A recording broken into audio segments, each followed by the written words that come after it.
আজ 19শে জানুয়ারি 2026। গীতা মোদক বলেছে, আমি বাইর থেকে বেরিয়ে যেতাম এবং আমি মরে যেতাম। এইরকমভাবে বলছে, রতমোদক মিডিয়া করছে। আমি প্রশাসনের কাছে আবেদন করছি গীতা মোদক এবং রতমোদকের বিরুদ্ধে আইনত ব্যবস্থা নেওয়ার জন্য। আমাকে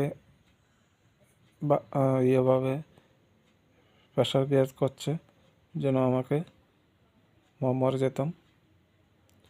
তারা তো সিপিএম আমলে অনেকগুলো চাকরি নিয়েছে। সিপিএম আমলে তারা 80% চাকরি নিয়েছে, কিন্তু আমার তো তখন আমি 8 পাস ছিলাম।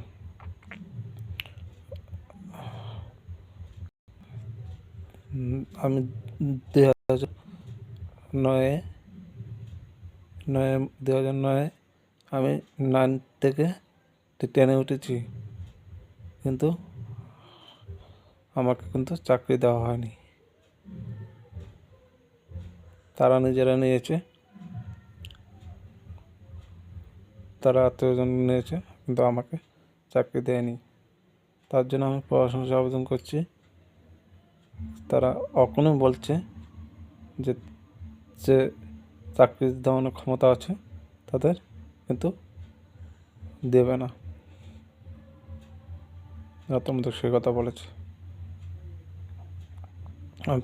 তার জন্য প্রশাসনের আবেদন করছি, প্রশাসন যেন তাদের বিরুদ্ধে আইনত ব্যবস্থা নেয়। সত্যি মিথ্যা আমি যেতে রতমোদক যেটা বলেছে, কে থেকে বলেছে সেটা আমি প্রশাসন যেন সেটা বিষয়টা তদন্ত করে। তার জন্য আমি প্রশাসনের আবেদন করছি যে আইনত ব্যবস্থা নেওয়ার জন্য।